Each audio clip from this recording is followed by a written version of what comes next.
Langit malam itu mendung, seakan ikut menanggung beban yang tengah dipikul seorang perempuan di ruang bersalin rumah sakit. Anna terbaring dengan wajah pucat pasi, rambutnya basah oleh keringat, dan tangannya menggenggam erat sisi ranjang. Nafasnya terengah, tertahan di antara rasa sakit yang menghantam tanpa jeda. Suara monitor detak jantung berdenting teratur, kadang naik, kadang turun, membuat suasana semakin mencekam. Ayo, Bu Anna, tarik nafas, keluarkan perlahan. Sebentar lagi ya, sebentar lagi.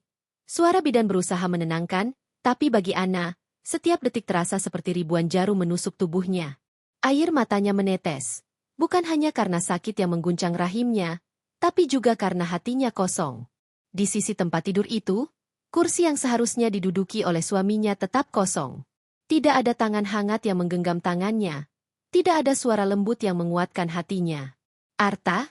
Bibirnya bergetar menyebut nama suaminya. Ia mencoba menghibur diri dengan berpikir bahwa mungkin Arta sedang dalam perjalanan. Mungkin ada urusan mendadak di kantor. Tapi di dalam hatinya yang terdalam, ada perasaan getir yang ia sendiri tak mampu tepis.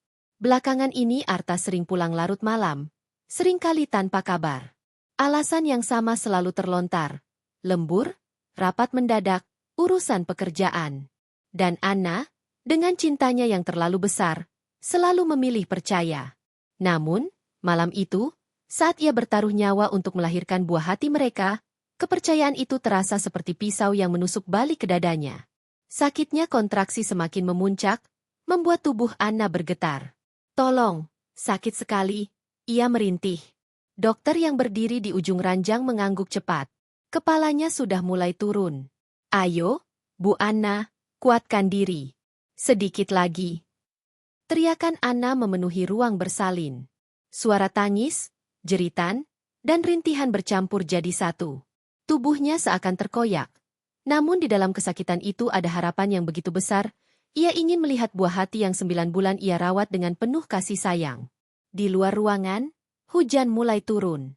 Rintiknya mengetuk jendela rumah sakit, membentuk irama sendu. Di sudut kota yang sama, di sebuah kamar hotel yang remang, seorang pria tengah memeluk perempuan lain. Arta, suami yang seharusnya berada di sisi istrinya, kini justru larut dalam buayan asmara terlarang dengan Riri. Aku senang banget kamu ada di sini, Tea. Suara Riri lembut, manja, sementara jemarinya menyusuri dada pria itu. Arta hanya tersenyum, matanya terpejam, seolah lupa bahwa istrinya sedang berjuang menahan sakit demi anaknya. Ponselnya bergetar di meja, layar menyala menampilkan nama rumah sakit. Namun Arta tidak menggubris. Ia justru menekan tombol mute, lalu kembali meraih Riri ke dalam pelukannya.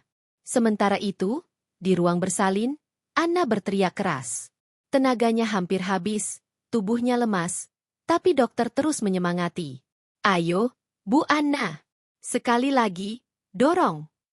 Dengan sisa tenaga yang nyaris mengikis nyawanya, Anna mengerahkan semua kekuatan. Jeritannya mengguncang ruangan, lalu terdengar suara tangis bayi yang pecah, nyaring, memenuhi udara yang tegang itu. Anna terisak, air matanya mengalir deras. Tubuhnya lemah, hampir tak mampu bergerak. Tapi senyumnya merekah tipis ketika perawat mengangkat bayi kecilnya. Selamat, Bu, anak ibu perempuan. Cantik sekali. Air mata bahagia bercampur dengan sakit. Anna mengangkat tangannya yang gemetar, ingin sekali menyentuh anak kecil itu. Anakku, bisiknya lirih. Bayi mungil itu didekatkan ke pelukannya. Tangisnya reda ketika kulitnya bersentuhan dengan kulit ibunya. Seakan ia tahu bahwa perempuan lemah yang memeluknya itu adalah rumahnya, tempat ia seharusnya berada. Namun, di balik senyum tipis yang mengembang di bibir Anna, hatinya masih terasa kosong. Ia menoleh ke pintu, berharap ada langkah kaki yang masuk, berharap ada wajah yang ia rindukan. Tapi pintu itu tetap tertutup. Kursi kosong di sampingnya tetap sepi. Arta? Ia berbisik lagi, kali ini suaranya patah. Ia ingin suaminya menyaksikan momen paling indah sekaligus paling menegangkan dalam hidupnya. Ia ingin Arta menggenggam tangannya, menghapus air matanya, dan berkata bahwa semua akan baik-baik saja. Tapi kenyataannya, hanya ada ia dan bayinya. Di saat Anna hampir kehilangan kesadaran karena lelah, pintu ruangan itu akhirnya terbuka. Arta muncul dengan wajah terburu-buru, rambutnya sedikit berantakan. Ia mencoba tersenyum seolah tak ada yang terjadi. Anna, maaf, aku telat. Kamu hebat sekali, katanya. Anna menatapnya. Matanya yang berkaca-kaca seakan menusuk jauh ke dalam dada Arta. Ada luka yang tak bisa disembunyikan. Aku melahirkan anak kita. Arta, nyawaku hampir melayang, tapi kamu tidak ada di sini. Arta tercekat, lidahnya keluh. Ia ingin beralasan, tapi tatapan Anna membuatnya tak bisa berkata-kata. Aku butuh kamu, tapi kamu di mana? Suara Anna pecah, lemah, tapi penuh tuduhan yang menusuk. Arta hanya terdiam. Dalam hatinya, rasa bersalah dan ketakutan bercampur. Ia tahu, alasan lembur yang selama ini ia lontarkan hanyalah kebohongan. Ia tahu bahwa istrinya mungkin sudah mencurigai sesuatu. Namun, ia memilih bungkam. Bayi kecil itu menangis pelan, seakan ikut merasakan luka ibunya. Anna menatap putrinya, lalu menutup mata. Air mata terakhirnya jatuh, entah karena bahagia memiliki buah hati, atau karena dikhianati di saat ia bertaruh nyawa. Hujan di luar semakin deras, menyapu kaca jendela dengan gemuruh. Di dalam kamar hotel, Riri berbaring sambil tersenyum puas. Sementara Arta duduk termenung, merasa ada sesuatu yang janggal. Ia mencoba menepis rasa bersalah itu dengan pelukan Riri, padahal jauh di rumah sakit, istrinya tengah menanggung luka yang akan sulit sembuh. Malam itu, lahirlah bukan hanya seorang bayi mungil, tapi juga lahir luka yang akan menjadi bara dalam hati Anna. Luka yang perlahan akan berubah menjadi api balas dendam, yang suatu hari akan membakar habis cinta, kesetiaan, dan rumah tangga yang pernah ia perjuangkan dengan segenap nyawa. Anna duduk bersandar di ranjang rumah sakit. Tubuhnya masih lemah, wajahnya pucat, dan kantung mata hitam membayang jelas. Perutnya masih terasa nyeri. Bekas jahitan persalinan menekan syaraf tubuhnya, hingga ia tak bisa bergerak leluasa. Di pelukannya, bayi mungil itu tertidur pulas, dengan napas kecil yang teratur. Setiap kali Anna menatap wajah bayi itu, ada perasaan damai, seolah segala luka bisa sedikit mereda. Namun begitu matanya berpindah pada kursi kosong di sebelah ranjang, hatinya kembali terasa hampa. Arta akhirnya muncul, keesokan harinya, dengan wajah letih yang dibuat-buat. Ia membawa sekotak buah tangan, seolah itu cukup untuk menutup absensinya semalam ketika Anna nyaris kehilangan nyawa. Anna, maaf, semalam aku benar-benar nggak bisa datang lebih awal. Ada rapat mendadak, ucapnya sambil berusaha tersenyum. Anna hanya menatapnya lama. Ia ingin sekali mempercayai kata-kata itu, tapi hatinya menolak. Ada sesuatu pada sorot mata Arta yang tak sama. Dulu, setiap kali berbohong, ia selalu menunduk, menghindari tatapan. Dan kini, ia melakukan hal yang sama. Aku hampir mati semalam, Arta. Suara Anna pelan, namun menusuk tajam. Aku bertaruh nyawa untuk anak kita. Dan kamu bahkan tidak ada di sampingku. Arta terdiam, hanya menunduk. Bibirnya bergerak seakan ingin beralasan. Namun ia tahu kata-kata hanya akan memperburuk keadaan. Anna menghela nafas berat, lalu menatap putrinya yang tenang dalam pelukan. Kalau saja tidak ada dia, mungkin aku sudah menyerah. Tapi aku tetap bertahan. Demi anak kita. Air matanya mengalir pelan, menetes ke pipi bayinya. Keheningan melingkupi ruangan itu, hanya suara detak jam dinding yang terdengar. Anna menunggu, berharap ada pelukan, ada permintaan maaf tulus, ada pengakuan. Namun yang ia dapatkan hanyalah Arta yang berdiri kaku seperti patung, matanya gelisah, seolah tak sabar ingin keluar. Aku akan ke kantor sebentar. Ada hal yang harus dibereskan. Kamu istirahat dulu, ucap Arta akhirnya. Anna menoleh dengan cepat, matanya membelalak. Kamu bahkan gak bisa temani aku barang 1 hari penuh setelah aku melahirkan? Apa pekerjaanmu lebih penting dari aku dan anakmu, Arta? Nada suaranya bergetar, menahan marah sekaligus kecewa. Arta mengusap tengkuknya, tampak gelagapan. Aku janji akan cepat kembali. Jangan stres dulu. Fokus aja sama kesehatanmu. Tanpa menunggu persetujuan, ia berbalik dan pergi. Suara pintu tertutup pelan. Tapi di telinga Anna, itu terdengar seperti dentuman keras yang memecahkan hatinya. Anna menunduk, memeluk bayi mungilnya lebih erat. Nak, kita cuma punya satu sama lain, bisiknya. Hari-hari setelah keluar dari rumah sakit tak banyak berubah. Anna pulang ke rumah dengan tubuh yang masih lemah. Tapi ia tetap mengurus bayi mereka tanpa bantuan penuh dari Arta. Malam-malam panjang ia habiskan dengan begadang, mengganti popok, menyusui, menenangkan tangis. Sementara Arta selalu punya alasan untuk pulang larut malam. Lembur. Nah, aku juga capek. Jangan salahin aku terus. Begitu katanya setiap kali Anna mencoba bertanya. Anna menatapnya dengan mata sendu. Aku cuma butuh kamu di sini. Tea. Anak kita butuh ayahnya. Arta hanya mendengus, lalu masuk kamar mandi, meninggalkan Anna dengan perasaan kosong. Hari berganti minggu, dan Anna mulai menyadari sesuatu yang tak bisa ia abaikan. Aroma parfum asing kadang menempel di kemeja Arta. Pesan singkat yang masuk ke ponsel suaminya sering ia lihat sekilas, dengan nama yang ia tak kenal, Riri. Saat Anna menanyakan, Arta selalu berkilah. Itu teman kerja. Namun cara Arta tersenyum pada ponselnya jauh berbeda dengan senyumnya pada dirinya. Anna menahan diri. Ia tak mau gegabah, ia tak mau dituduh paranoid. Tapi di dalam hatinya, sebuah luka kian menganga. Suatu malam, ketika bayi mereka tertidur lelap di box, Anna duduk di ruang tamu, menunggu Arta pulang. Jam sudah menunjukkan pukul 2 dini hari, tapi pintu rumah belum juga terbuka. Rasa kantuk, lelah, dan kesal bercampur jadi satu. Ia menatap ke arah pintu dengan tatapan kosong, hingga akhirnya suara kunci terdengar. Arta masuk dengan langkah tergesa, kemejanya kusut, dasi terlepas, wajahnya seperti orang yang baru saja keluar dari pelukan seseorang. Kenapa belum tidur? Tanyanya datar. Anna bangkit perlahan, tubuhnya masih sakit, tapi hatinya lebih sakit. Aku nunggu kamu. Kamu tahu jam berapa ini? Aku nggak minta apa-apa. Tea, aku cuma minta kamu pulang lebih cepat. Lihat anak kita sebentar. Itu aja. Arta terdiam, lalu meletakkan tasnya dengan kasar di sofa. Jangan bikin aku tambah capek. Anna, aku kerja buat kamu dan anakmu juga. Tahu? Kalau kamu nggak bisa ngerti, ya jangan nyalahin aku. Kalimat itu menusuk jantung Anna. Ia menelan ludah, mencoba menahan tangis. Anakku? Dia juga anakmu, Arta. Arta menghela nafas panjang, seolah tak peduli, lalu masuk ke kamar tanpa menoleh lagi. Anna berdiri di ruang tamu yang sunyi, tubuhnya bergetar. Air matanya mengalir tanpa bisa ditahan.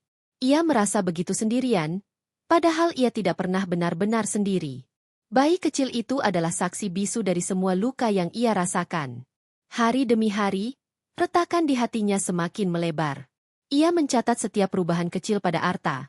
Tatapan yang menghindar, senyum yang semakin jarang, panggilan telepon yang mendadak ia sembunyikan. Semua itu membentuk satu gambaran besar yang menakutkan. Arta sudah tidak lagi miliknya sepenuhnya. Suatu pagi, ketika Arta mandi, ponselnya berbunyi. Anna sempat menoleh, ragu, lalu jemarinya menyentuh layar. Pesan itu masuk dari Riri. Kata-kata singkat yang membuat darah Anna berdesir dingin. Aku nggak bisa berhenti mikirin kamu semalam. Kapan kita ketemu lagi? Anna tertegun, matanya membesar. Tangannya bergetar saat ia menutup kembali layar ponsel itu. Jantungnya berdetak kencang, bukan karena terkejut, tapi karena kebenaran yang selama ini ia takutkan mulai terkuak. Ketika Arta keluar dari kamar mandi, Anna menatapnya dalam-dalam. Namun ia tak berkata apa-apa. Ia hanya tersenyum samar. Senyum yang menyimpan luka. Kenapa? Tanya Arta, merasa ada yang janggal. Anna menggeleng. Enggak apa-apa. Di balik sikap diamnya, Anna tahu, ia harus bersiap. Luka ini tidak bisa ia biarkan semakin dalam. Tapi ia juga tidak bisa melawan dengan terburu-buru. Ia butuh waktu, ia butuh kekuatan. Dan yang terpenting, ia butuh bukti yang nyata. Malam itu, saat bayi mereka tertidur di pelukannya, Anna berbisik pelan. Nak, maafkan Mama. Tapi suatu hari nanti, kamu akan tahu kenapa Mama harus kuat. Karena bukan hanya hidup Mama yang dipermainkan, tapi juga masa depanmu. Dan Mama nggak akan diam. Hujan turun lagi malam itu, sama seperti malam ketika ia melahirkan. Namun kali ini, suara hujan bukan hanya membawa kesedihan. Di dalam hati Anna, hujan itu menumbuhkan sesuatu yang baru. Tekad untuk tidak lagi menjadi perempuan yang selalu menangis dalam kesunyian. Ia akan menunggu. Ia akan menyusun langkah. Dan ketika waktunya tiba, Arta dan Riri akan tahu betapa berbahayanya melukai seorang perempuan yang sudah mengorbankan nyawanya demi cinta, hanya untuk dikhianati. Malam itu, untuk pertama kalinya sejak melahirkan, Anna tidak lagi merasa rapuh. Luka hatinya berubah menjadi bara kecil yang mulai menyala, menunggu saatnya untuk berkobar. Hari-hari setelah itu berjalan bagai lingkaran gelap yang tak pernah berakhir. Anna bangun setiap dini hari dengan tubuh letih dan mata bengkak. Bukan hanya karena tangisan bayi yang meminta susu, tapi juga karena hatinya yang tak bisa berhenti gelisah. Di sampingnya, ranjang selalu kosong. Arta lebih sering tidur di ruang kerja atau bahkan tidak pulang sama sekali. Setiap kali Anna bertanya, jawaban Arta selalu sama. Lembur, urusan kantor, rapat dadakan. Kata-kata yang dulu bisa menenangkannya kini hanya terdengar seperti kebohongan murahan. Anna berusaha menutup telinga, berusaha meyakinkan diri bahwa mungkin suaminya benar-benar sibuk.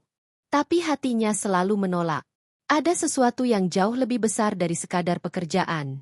Suatu sore, ketika hujan deras mengguyur kota, Anna duduk di kursi goyang di dekat jendela, menyusui bayinya yang tampak damai. Di tengah keheningan itu, ia mendengar suara dering ponsel Arta yang tertinggal di meja. Layar menyala, memperlihatkan nama yang semakin sering menghantui pikirannya. Riri. Jantung Anna berdegup kencang, jemarinya gemetar. Ia tahu ia tak seharusnya membuka. Tapi rasa ingin tahu yang bercampur dengan sakit hati membuatnya tak kuasa menahan. Dengan hati-hati, ia menggeser layar. Pesan itu terbuka, berisi kata-kata yang membuat dadanya sesak. Aku nggak sabar ketemu kamu malam ini. Jangan lupa janji kita. Aku butuh kamu, Thea. Anna terdiam, napasnya tercekat. Bayi di pelukannya bergerak kecil, mencari posisi nyaman, tapi Anna nyaris tak mampu menenangkan. Air matanya menetes ke pipi anaknya. Nah, papa kamu, suaranya patah, tak sanggup melanjutkan. Ketika Arta pulang malam itu, wajahnya tampak kelelahan, tapi di mata Anna, ia justru melihat sisa-sisa kepuasan yang asing. Aroma parfum yang bukan miliknya masih melekat samar di kemeja suaminya. Anna menatapnya lama. Namun ia tidak langsung bertanya. Kenapa lihat aku begitu? Nah? Arta merasa risih. Suaranya terdengar defensif. Anna menarik napas dalam. Aku cuma nunggu kamu jujur. Sampai kapan kamu mau bohong soal lembur itu? Arta tertegun sejenak, lalu tertawa hambar. Kamu mulai halu. Nah, jangan mikir yang aneh-aneh. Aku kerja mati-matian buat keluarga kita. Bukannya kamu harusnya bersyukur. Kalimat itu bagai tamparan keras. Anna terdiam, memilih tidak memperpanjang. Tapi di dalam hatinya, bara itu semakin membara. Beberapa hari kemudian, saat Arta mengaku ada perjalanan dinas, Anna memutuskan melakukan sesuatu yang belum pernah ia lakukan sebelumnya.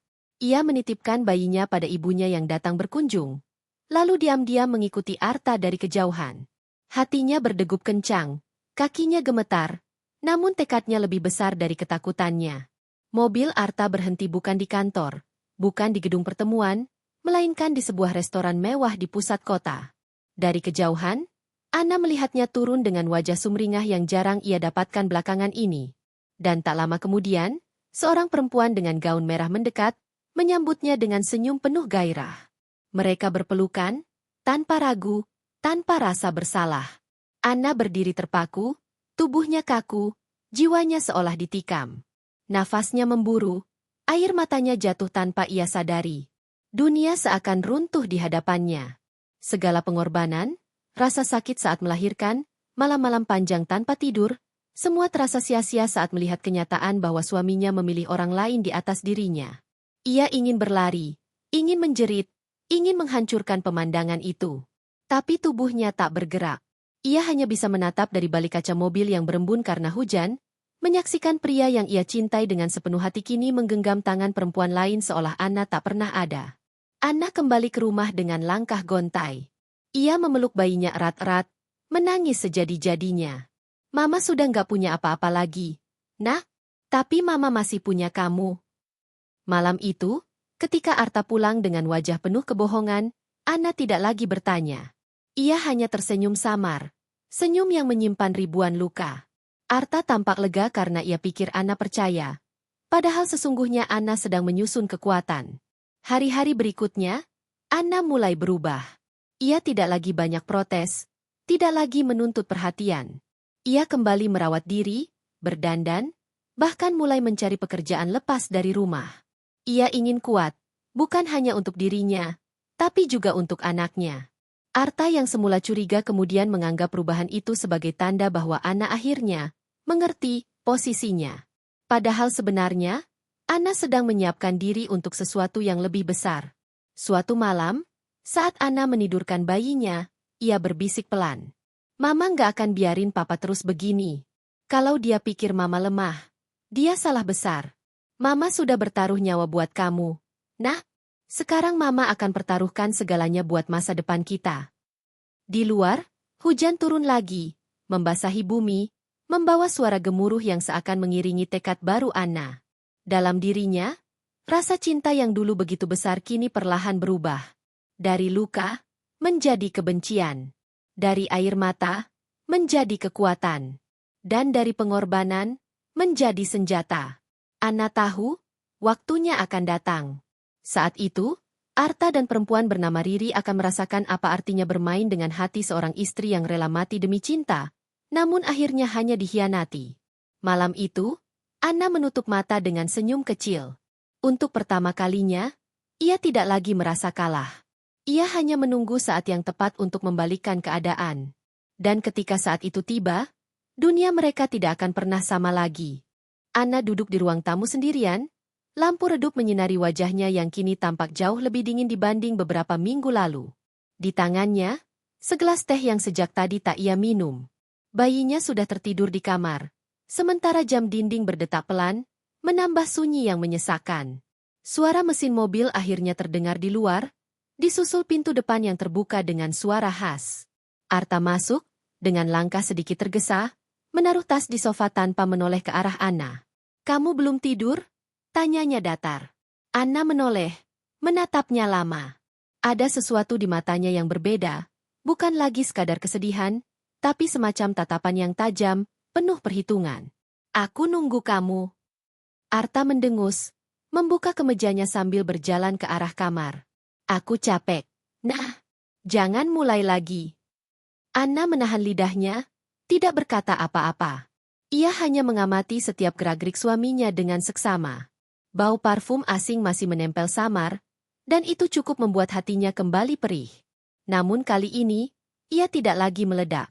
Ia memilih diam, karena dalam diamnya ia sedang menyusun rencana. Beberapa hari kemudian, saat Arta pergi dengan alasan lembur, Anna mulai bergerak.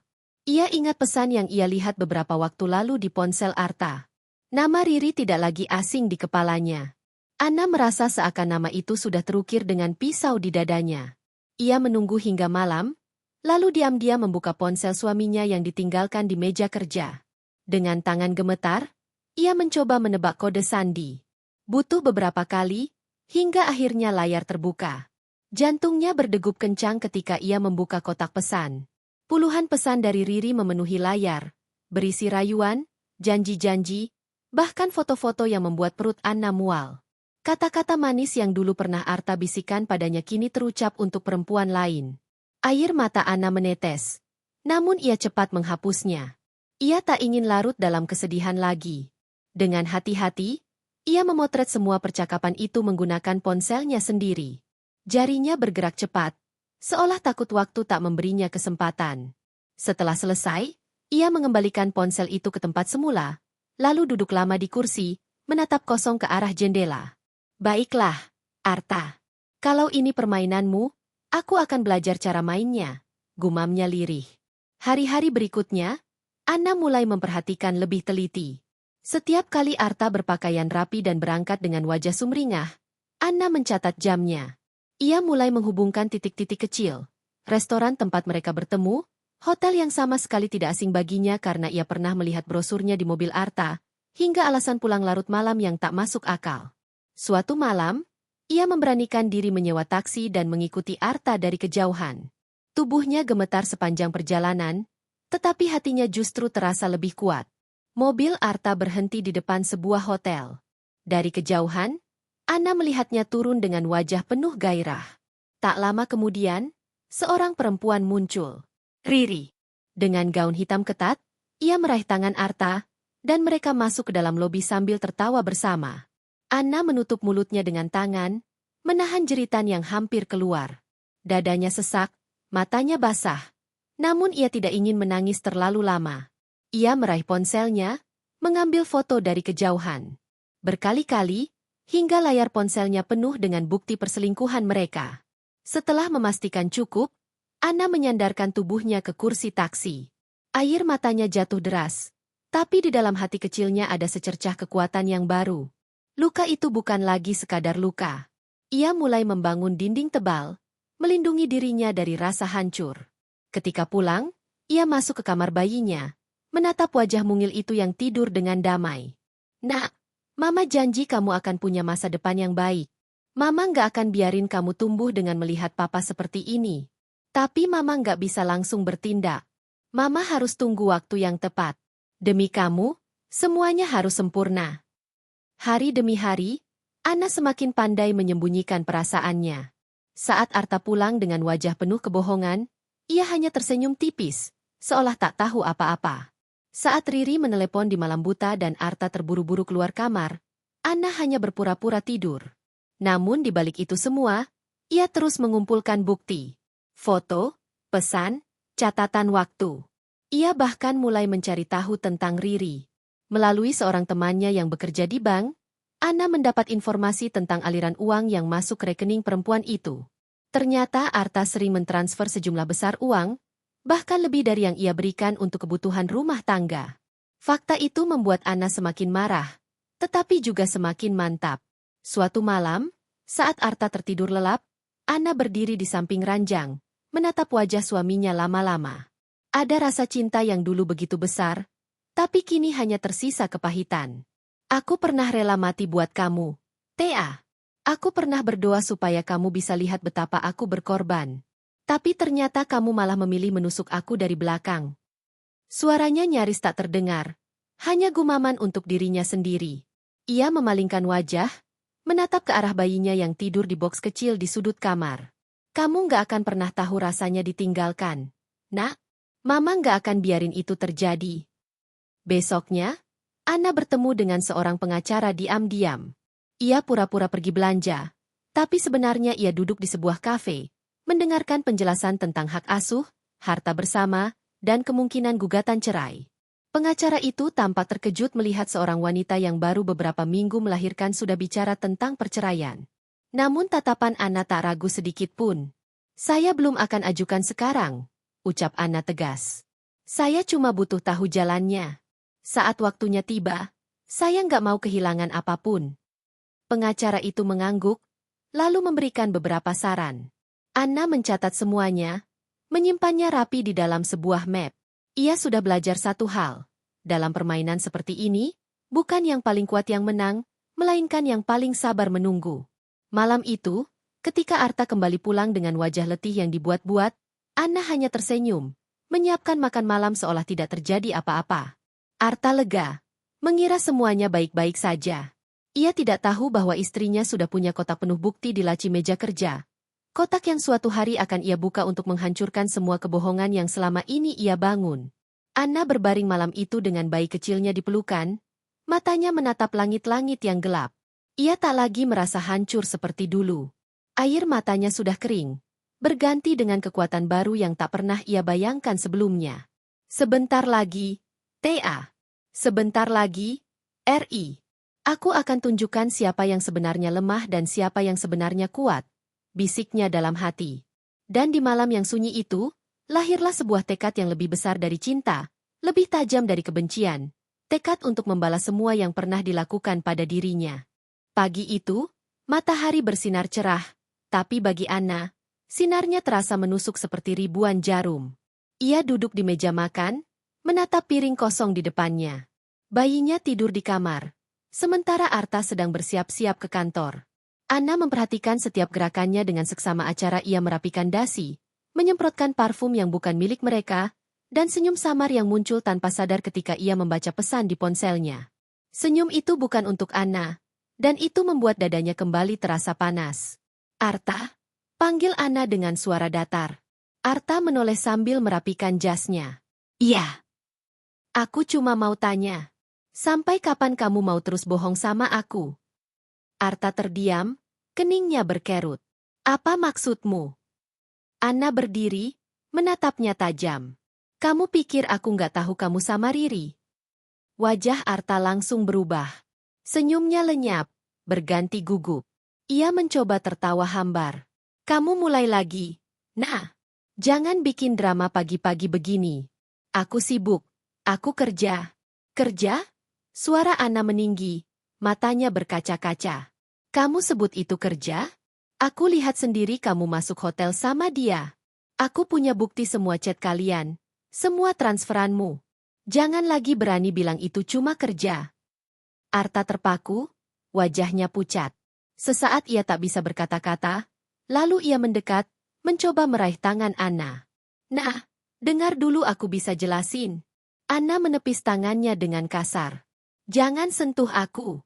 Aku nggak butuh penjelasan dari pembohong." Suasana jadi tegang. Nafas Anna memburu, air matanya jatuh satu-satu, namun suaranya tetap mantap. "Aku bertaruh nyawa buat lahirin anakmu. Aku hampir mati di meja operasi, Arta. Dan kamu? Kamu malah peluk-pelukan sama perempuan murahan itu." Arta mendengus, mencoba menutupi rasa bersalah dengan kemarahan. "Jaga bicaramu, Anna. Kamu nggak tahu apa-apa tentang Riri." Ucapan itu bagai belati yang menusuk jantung Anna. Ia menatap suaminya dengan tatapan kosong, seperti tak percaya apa yang baru saja ia dengar. "Aku nggak tahu apa-apa tentang dia? Dia yang merebut kamu dariku, dia yang bikin kamu ninggalin aku di saat aku paling butuh. Dan kamu bilang aku nggak tahu apa-apa." Arta terdiam, namun keegoisannya membuatnya tak mau mengalah. "Kamu selalu bikin aku merasa terkekang. Nah, kamu cuma sibuk sama bayi itu. Aku butuh ruang. Aku butuh seseorang yang bikin aku merasa hidup lagi." Kata-kata itu menghancurkan segalanya. Anna merasa napasnya hilang, tubuhnya goyah, tapi ia tetap berdiri tegak. "Kalau begitu, pergilah. Pergi ke dia. Tapi jangan pernah lupakan, aku punya anakmu.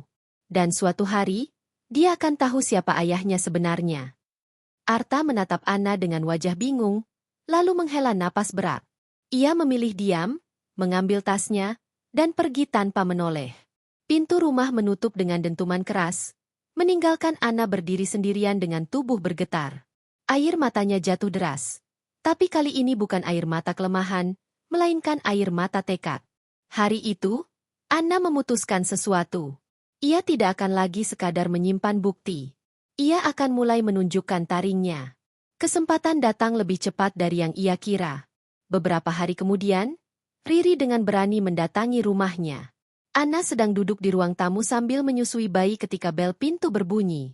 Ia membuka, dan di depannya berdiri perempuan dengan pakaian mencolok, bibir merah menyala, dan tatapan penuh kesombongan. "Anna, ya?"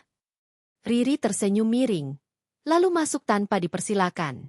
"Aku Riri. Aku rasa kamu sudah tahu siapa aku." Anna menatapnya dengan dingin, tidak bergeming. "Aku tahu. Perempuan yang gak punya harga diri." Riri terkekeh, duduk di sofa dengan santai. "Harga diri? Oh, sayang, kalau aku gak punya harga diri, aku gak akan bisa bikin Arta betah sama aku. Kamu tahu kenapa dia pilih aku? Karena kamu ngebosenin. Kamu cuma sibuk jadi ibu rumah tangga. Kamu gak bisa bikin dia bahagia." Anna merasakan darahnya mendidih. Tapi ia tetap tenang. Ia menatap Riri dalam-dalam, senyumnya tipis. "Bahagia? Bahagia yang kamu maksud itu bahagia sesaat, Ri. Bahagia yang dibeli dengan kebohongan dan pengkhianatan. Kamu pikir kamu bisa ambil dia dariku? Kamu salah besar." Riri tertawa sinis. "Ambil? Aku nggak perlu ambil. Dia sendiri yang datang padaku. Dia sendiri yang bilang bosan sama kamu. Kamu nggak bisa apa-apa. Nah, kamu cuma bisa nangis dan terima kenyataan." Anna berdiri perlahan, meletakkan bayinya di box, lalu berjalan mendekat. Tatapannya begitu tajam hingga membuat Riri sedikit gelisah. Aku pernah hampir mati demi melahirkan anak ini. Kamu tahu apa artinya? Artinya aku sudah nggak takut kehilangan apapun lagi. Termasuk suamiku yang busuk itu. Tapi kamu akan merasakan akibatnya. Karena perempuan yang kamu injak ini bukan perempuan lemah yang cuma bisa nangis. Aku akan buat kalian berdua menyesal. Riri terdiam sesaat, lalu memaksakan senyum. Kita lihat saja, siapa yang akan kalah. Ia berdiri, melangkah keluar dengan angkuh. Namun di balik sikapnya, ada rasa gentar yang tak bisa ia sembunyikan. Setelah pintu tertutup, Anna berdiri lama, menatap bayinya yang menatapnya dengan mata bulat polos. Nak, Mama janji, Mama nggak akan biarkan mereka menang. Kalau papa kamu pilih jalan kotor, Mama akan pastikan dia tenggelam bersama pilihannya. Hari-hari setelah konfrontasi itu, Anna mulai memperlihatkan sisi berbeda. Ia tidak lagi banyak bicara pada Arta. Ia bersikap biasa, bahkan dingin. Arta merasakan perubahan itu, tapi menganggapnya hanya sebagai fase.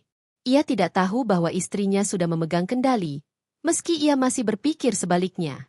Anna menyimpan semua bukti di tempat aman. Foto-foto, pesan, bahkan rekaman percakapan telepon yang berhasil ia rekam diam-diam. Ia juga menyimpan catatan rekening yang menunjukkan transfer uang Arta ke Riri. Semua itu kini tersusun rapi dalam sebuah map merah. Setiap kali ia membuka map itu, hatinya kembali perih, tapi sekaligus semakin kuat. Malam-malam panjang tidak lagi ia isi dengan tangisan, tapi dengan perencanaan. Ia membayangkan langkah demi langkah yang akan ia ambil. Ia tidak ingin hanya menyakiti Arta. Ia ingin menghancurkan segala yang membuatnya percaya bisa hidup bahagia tanpa dirinya. Anna sadar, ini baru awal. Bara itu sudah menyala, dan sebentar lagi akan membakar habis. Hari-hari setelah pertemuannya dengan Riri menjadi titik balik bagi Anna. Ia tidak lagi terjebak dalam ruang gelap penuh tangis dan putus asa. Sesuatu dalam dirinya berubah. Sesuatu yang selama ini terkubur dalam kesabaran seorang istri. Kali ini, ia memilih untuk tidak lagi menjadi korban. Anna mulai dengan hal-hal kecil. Ia bangun pagi lebih awal, merawat bayinya dengan penuh kasih sayang, lalu menyempatkan waktu untuk dirinya sendiri. Ia menatap cermin di kamar, wajahnya tampak pucat dan lelah. Rambutnya kusut, kulitnya kusam, dan lingkar hitam di matanya menandakan malam-malam panjang yang penuh tangis. Tapi ia menatap refleksinya dengan tatapan berbeda kali ini. Aku harus kembali menjadi diriku yang dulu, bahkan lebih dari itu, bisiknya. Ia mulai merawat diri. Membeli skincare baru, sesuatu yang sudah lama ia abaikan demi kebutuhan rumah tangga. Ia juga membeli beberapa pakaian yang membuatnya merasa cantik. Saat mengenakan gaun sederhana berwarna biru muda, ia menatap dirinya di cermin dan untuk pertama kalinya setelah lama, ia tersenyum. Senyum itu bukan untuk Arta, bukan untuk siapapun, melainkan untuk dirinya sendiri. Tak berhenti di situ, Anna juga memutuskan untuk kembali bekerja. Sebelum menikah, ia adalah seorang desainer interior berbakat. Ia pernah meninggalkan karirnya demi membangun keluarga bersama Arta. Namun kini, setelah semua pengkhianatan, ia sadar bahwa ia harus punya pijakan sendiri. Ia mulai menghubungi beberapa klien lama.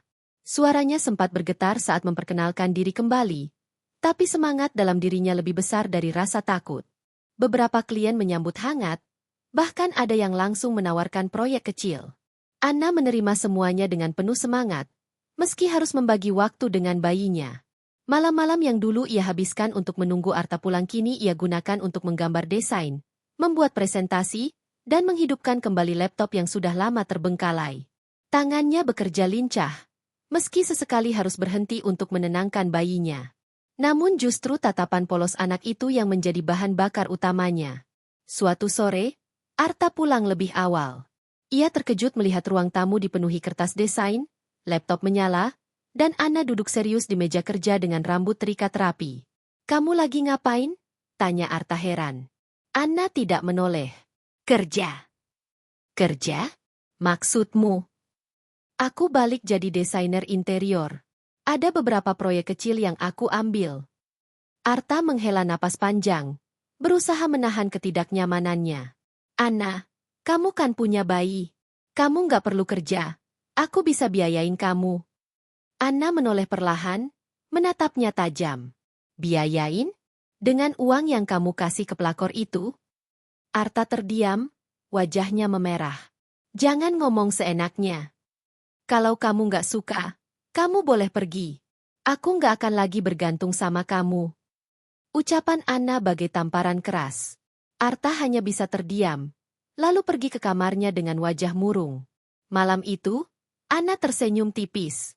Ia tahu, Arta mulai merasakan perbedaan. Hari-hari berikutnya, perubahan Anna semakin terlihat. Ia lebih sering keluar rumah, membawa bayinya sesekali, atau menitipkannya pada pengasuh yang ia sewa. Ia menghadiri pertemuan dengan klien, tampil anggun dengan blazer elegan dan senyum percaya diri.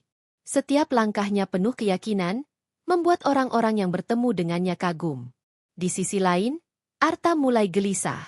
Riri yang dulu terasa manis, kini menunjukkan sisi aslinya.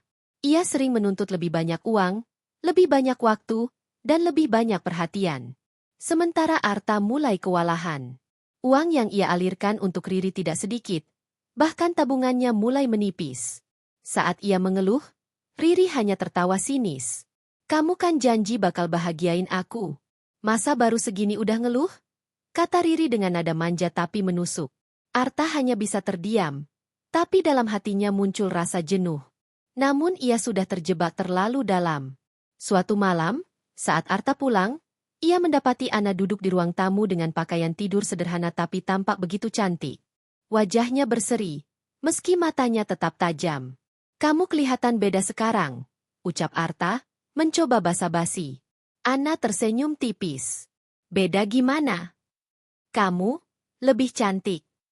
Anna menatapnya tanpa emosi. Aku memang selalu cantik. Kamu saja yang terlalu sibuk dengan perempuan lain sampai lupa.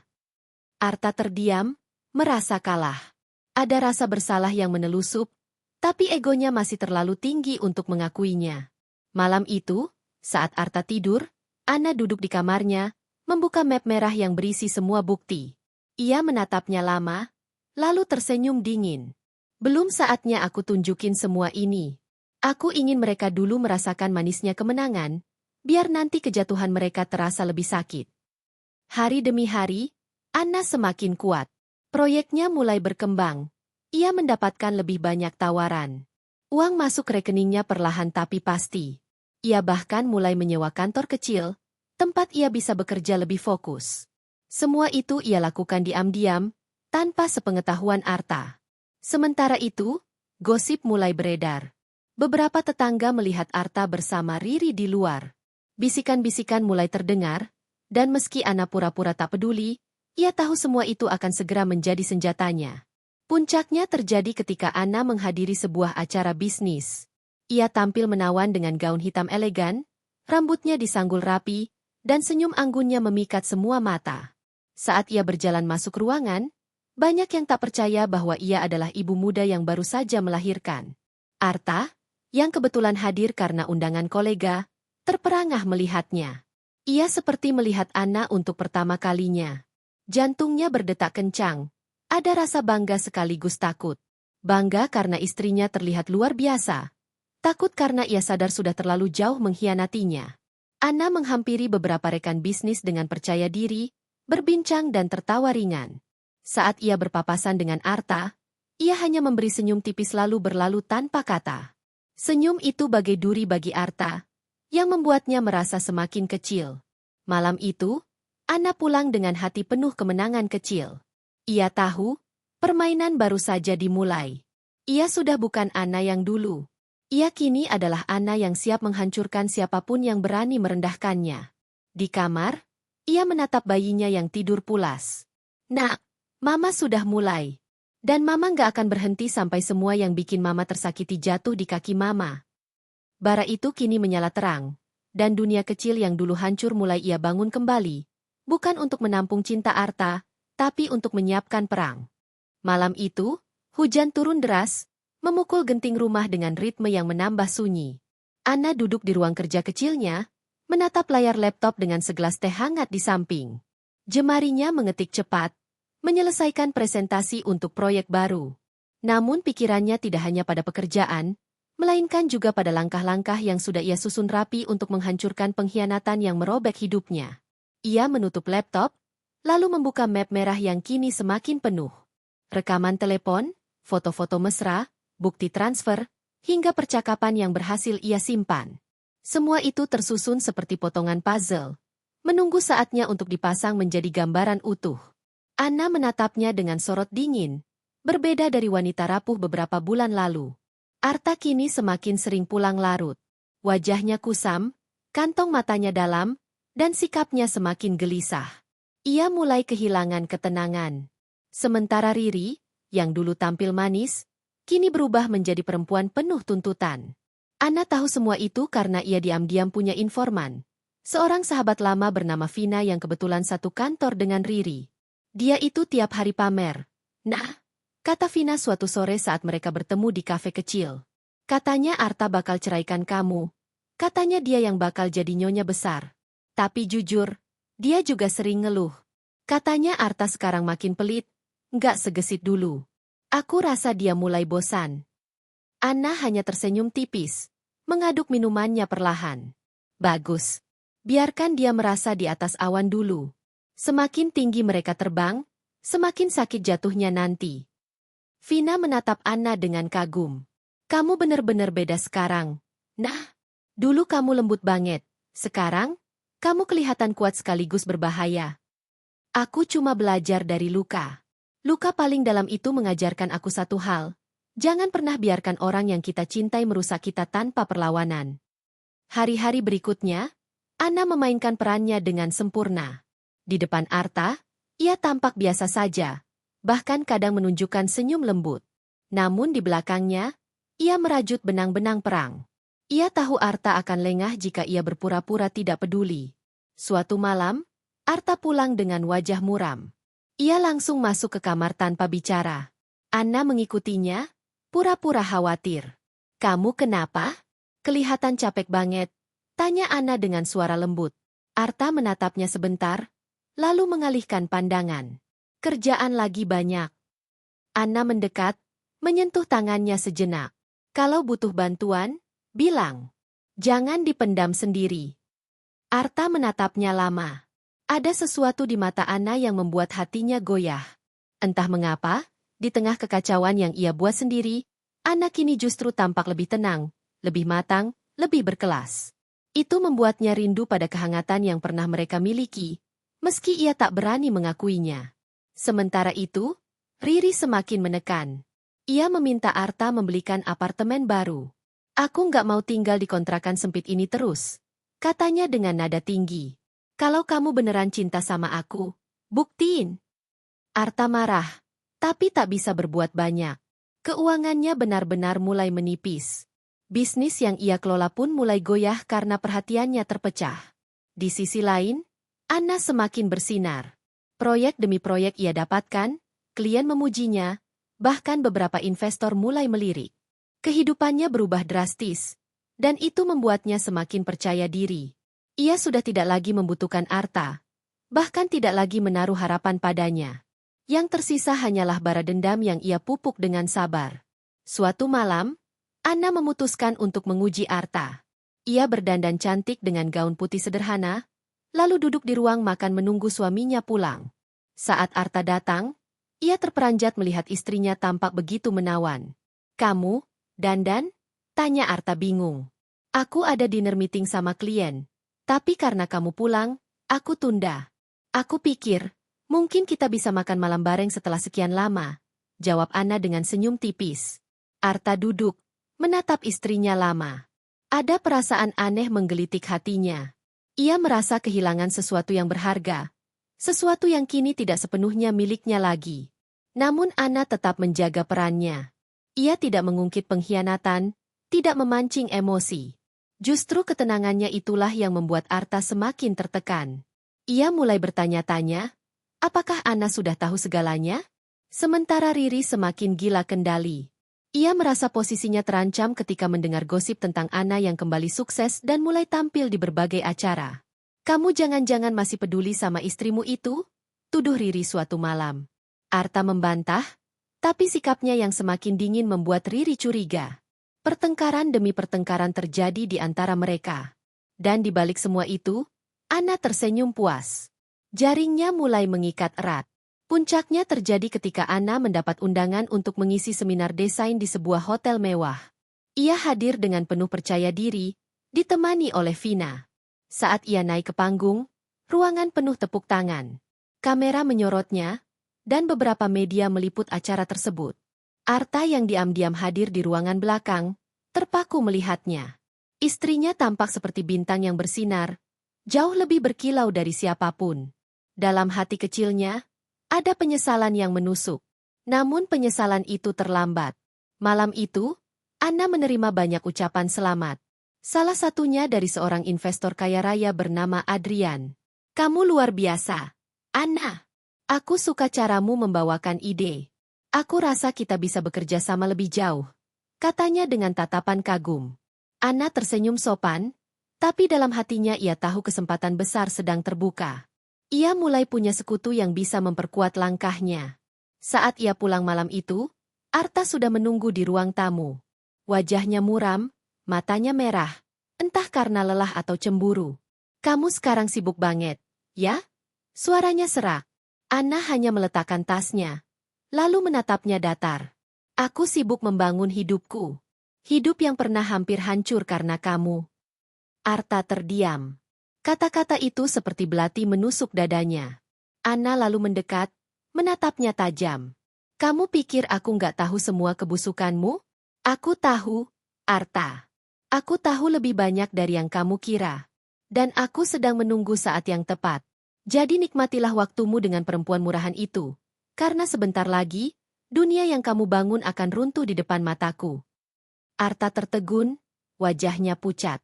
Untuk pertama kali, ia melihat sisi Anna yang menakutkan. Anna berbalik, melangkah menuju kamar. Bayinya menangis, dan ia mengangkatnya dengan penuh kelembutan. Kontras yang begitu jelas. Seorang ibu penuh kasih, sekaligus seorang perempuan yang menyimpan badai dalam hatinya. Malam itu, Anna berdiri di balkon, menatap langit yang mulai cerah setelah hujan. Ia memeluk bayinya erat. "Nak, sebentar lagi semua akan selesai. Mama akan pastikan kamu tumbuh di dunia yang lebih adil. Dan mereka yang pernah membuat Mama hancur, akan berlutut di hadapan Mama." Senyum tipis terukir di bibirnya. Perang sudah dimulai, dan Anna siap menjadi panglima. Malam terasa panjang, dan jam di dinding berdetak lambat, seolah menunggu sesuatu yang besar akan terjadi. Anna duduk di kursi rotan di balkon rumahnya, memeluk bayinya yang sudah terlelap. Angin malam berhembus lembut, membawa aroma tanah basah sisa hujan sore tadi. Tatapannya lurus menembus gelap, namun pikirannya sibuk menyusun strategi. Hari-hari tenang sudah lewat. Ia sudah cukup lama membiarkan Arta dan Riri bermain-main di belakangnya. Kini saatnya ia masuk ke dalam permainan itu, bukan sebagai pion, tapi sebagai dalang yang mengatur semua jalannya. Anna mulai dengan langkah kecil, tapi penuh perhitungan. Ia tahu Arta mulai goyah, dan Riri semakin rakus. Itu adalah celah. Ia sengaja membuat Arta melihat kesuksesannya, memperlihatkan bagaimana ia bersinar di hadapan banyak orang. Di sisi lain, ia juga membiarkan kabar itu sampai ke telinga Riri, membuat wanita itu terbakar api cemburu. Suatu siang, Anna mengajak Vina bertemu di sebuah kafe mewah di pusat kota. Vina membawa kabar penting. "Nah, kamu nggak akan percaya. Riri itu ternyata punya utang ke banyak orang. Ada yang sampai jutaan, ada yang bahkan mulai nagih ke kantor. Kalau Arta tahu, bisa ribut besar." Anna mengangkat alis, senyumnya muncul samar. "Bagus. Itu yang aku tunggu. Kalau dia punya utang, berarti dia sudah mulai terdesak. Arta pasti jadi tumpuan, dan itu akan bikin hubungan mereka semakin retak." "Dan satu lagi," lanjut Vina, menurunkan suara. "Aku dengar Riri lagi berusaha cari orang dalam buat naikin jabatannya di kantor. Tapi caranya? Ya, seperti biasa. Dia pakai pesona murahan itu." Anna tersenyum lebih lebar. "Semakin bagus. Semakin dia rakus, semakin cepat aku bisa menjatuhkannya." Malam itu, Anna pulang dengan hati yang ringan. Ia membuka map merahnya, menambahkan informasi baru. Puzzle itu semakin lengkap. Di sisi lain, Arta semakin kacau. Hubungannya dengan Riri dipenuhi pertengkaran. Riri menuntut apartemen, barang-barang mewah, bahkan bicara soal pernikahan. Tapi Arta mulai kehilangan daya. Uang yang ia alirkan untuk Riri sudah menggerogoti tabungannya. Sementara bisnis yang ia jalankan bersama beberapa rekan juga merugi. Anna tahu semua itu, karena ia sudah menempatkan seorang kenalan di lingkaran bisnis Arta. Laporan demi laporan masuk kepadanya. Arta sedang menuju kehancuran, tapi belum jatuh. Dan Anna ingin momen jatuh itu terjadi tepat di tangannya. Suatu malam, Arta pulang dengan wajah penuh tekanan. Ia membuka pintu rumah, dan mendapati Anna sedang duduk di ruang tamu, mengenakan daster sederhana sambil memangku bayi mereka. Pemandangan itu menusuk hatinya. Tapi ia tak sanggup bicara. Anna menatapnya sebentar, lalu tersenyum samar. "Kamu pulang." Arta hanya mengangguk, meletakkan tas, lalu duduk di sofa dengan wajah muram. "Kamu kelihatan capek sekali," ucap Anna tenang. Arta menghela napas panjang. "Kerjaan lagi banyak." Anna menunduk, mengelus kepala bayinya yang tertidur. "Kalau kamu butuh bantuan, kamu bisa cerita. Aku sekarang cukup bisa berdiri sendiri, Arta. Aku bisa bantu kalau kamu mau." Arta menoleh, menatap wajah Anna yang kini terlihat lebih tegas, lebih dewasa. Ada penyesalan yang menusuk dadanya. Tapi gengsi dan kebodohannya menutup mulutnya. "Kamu udah berubah," gumamnya pelan. Anna menatap balik, matanya berkilat dingin. "Ya, karena kamu memaksa aku untuk berubah." Kata-kata itu menggema di kepala Arta. Ia terdiam, tak mampu membalas. Hari-hari berikutnya, Anna mulai bergerak lebih nyata. Ia mendekati Adrian, investor yang kagum padanya. Mereka bertemu beberapa kali untuk membicarakan proyek, dan Anna melihat peluang besar. Adrian bukan hanya sekadar investor, tapi juga punya koneksi luas di dunia bisnis dan media. "Anna, kalau kamu mau, aku bisa bantu promosikan namamu lebih jauh. Kamu punya potensi besar," kata Adrian suatu sore. Anna tersenyum tenang. "Terima kasih, Adrian. Aku memang butuh orang yang bisa membantuku memperluas langkah. Tapi aku juga punya satu permintaan kecil." "Apa itu?" Anna menatapnya tajam. Nada suaranya penuh perhitungan. "Aku ingin memastikan seseorang kehilangan semua reputasinya.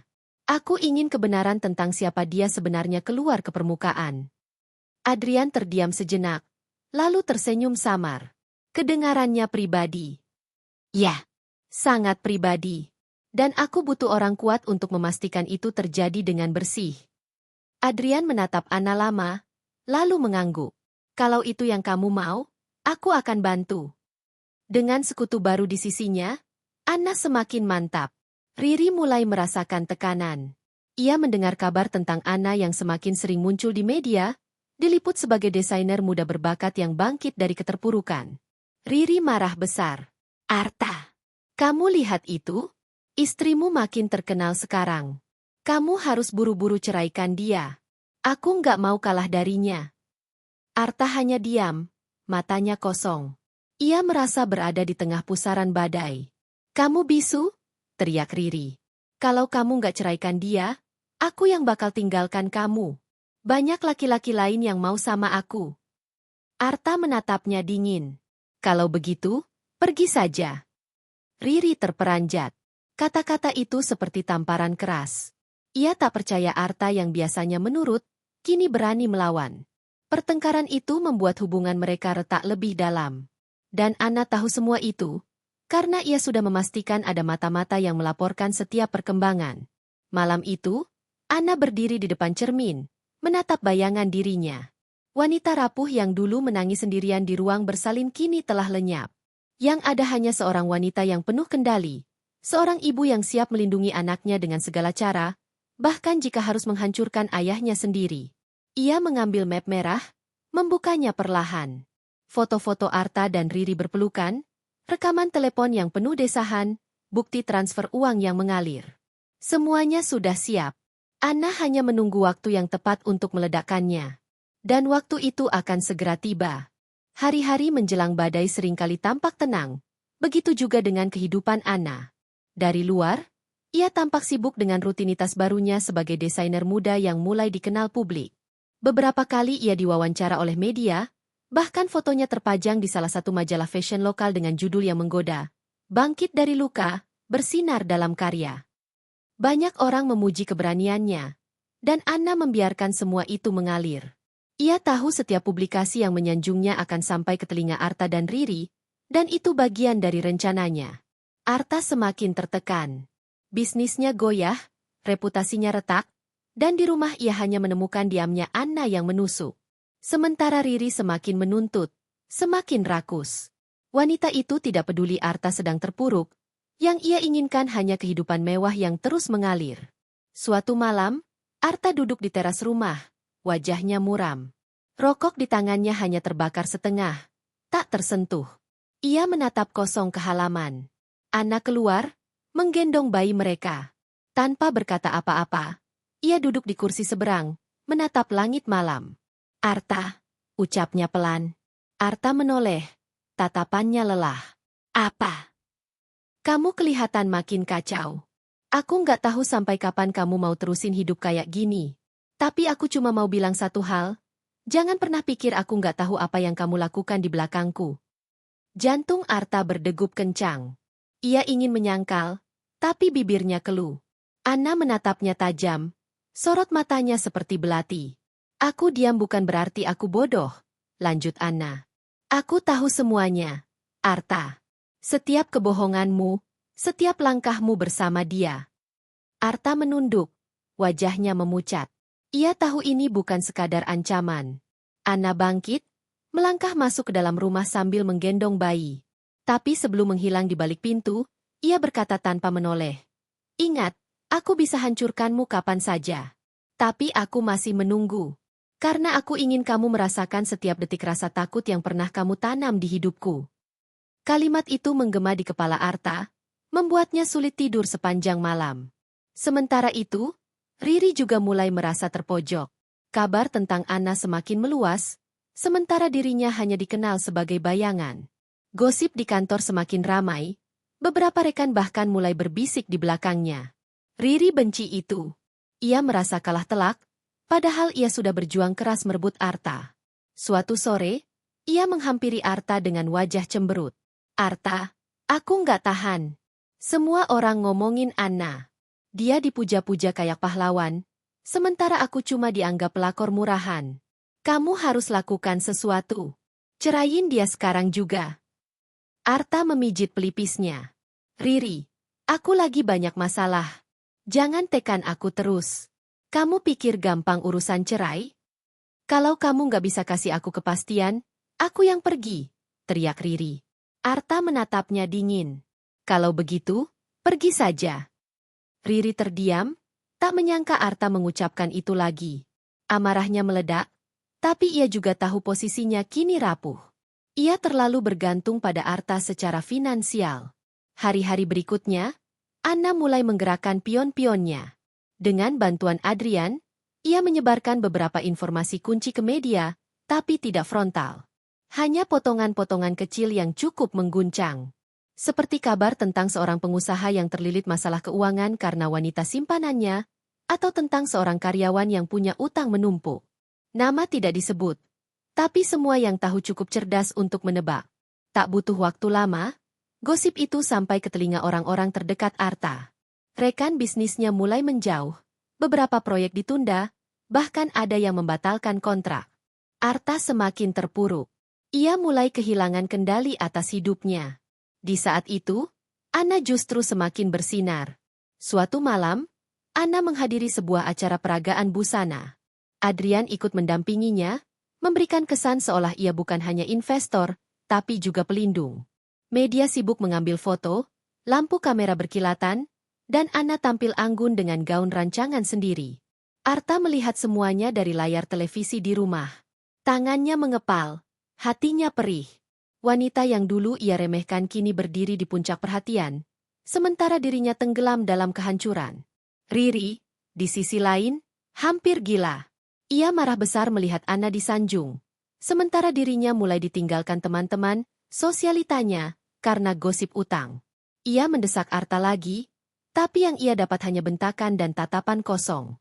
Malam itu, untuk pertama kalinya, Arta pergi dari apartemen Riri tanpa menoleh ke belakang. Riri menjerit, menghancurkan gelas di lantai, tapi semua itu sia-sia. Anna tahu, waktunya hampir tiba. Ia sudah mengumpulkan semua bukti, menyiapkan setiap langkah. Ia ingin momen itu sempurna.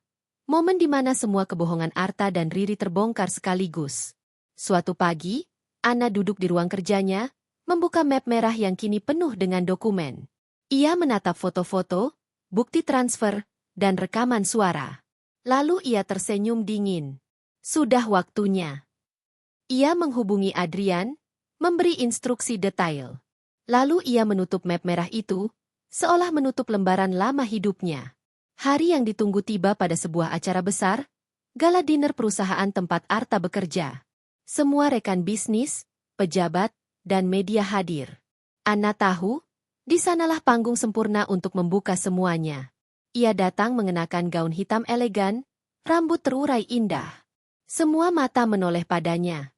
Arta yang hadir bersama Riri langsung terdiam, wajahnya pucat. Riri mencoba tersenyum, tapi jelas terlihat gugup. Anna mendekat, langkahnya anggun, senyum terukir di bibir. Selamat malam, ucapnya tenang, suaranya terdengar jelas. Orang-orang berbisik, suasana menegang. Anna lalu berdiri di podium, diminta memberikan sambutan singkat sebagai desainer muda berbakat. Namun di tengah pidatonya, ia melempar bom. Kesuksesan itu bukan hanya soal kerja keras, tapi juga keberanian untuk bangkit, meski dikhianati oleh orang yang seharusnya melindungi kita. Malam ini, aku ingin membagikan sebuah kebenaran, agar semua tahu bahwa di balik senyum ada luka, dan di balik luka ada kekuatan.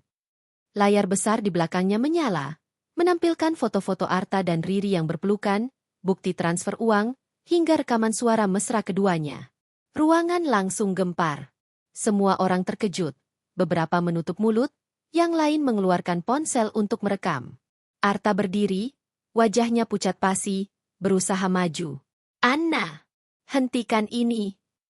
Anna menatapnya tajam dari podium. Kenapa, Arta? Takut semua orang tahu siapa dirimu sebenarnya. Riri berteriak histeris, mencoba menutup layar, tapi sudah terlambat. Semua mata menatap mereka dengan jijik. Anna mengakhiri pidatonya dengan tenang. Inilah kebenaran. Dan aku sudah cukup lama menyimpannya. Sekarang, biar semua orang yang menilai. Sorak-sorai, bisikan, dan tatapan sinis memenuhi ruangan. Arta dan Riri berdiri kaku, seperti orang yang kehilangan pijakan. Anna turun dari podium, melangkah anggun keluar ruangan. Malam itu, dunia mereka runtuh, sementara dunia Anna baru saja dimulai. Malam di hotel megah itu berakhir dengan kepanikan yang tak terhindarkan. Gemuruh bisikan dan tatapan tajam para tamu meninggalkan luka dalam di dada Arta. Ia berdiri kaku, wajahnya pucat pasi, sementara Riri menangis histeris mencoba menutupi wajah dengan kedua tangannya. Kamera-kamera ponsel sudah merekam segalanya, dan dalam hitungan menit, potongan video itu menyebar ke media sosial, menjadi bahan gosip paling panas. Anna berjalan keluar dari ruangan dengan kepala tegak, gaun hitamnya berkilau ditimpa lampu kristal. Wajahnya tenang, langkahnya ringan, seolah baru saja melepaskan beban puluhan kilo dari pundaknya. Di luar, Adrian sudah menunggu, menyambutnya dengan tatapan bangga. Kamu luar biasa, Anna. Semua orang akhirnya tahu siapa mereka sebenarnya. Anna hanya tersenyum tipis. Aku hanya membalas apa yang pantas mereka terima. Sisanya, biarkan waktu yang menyelesaikan. Malam itu, nama Anna langsung jadi perbincangan.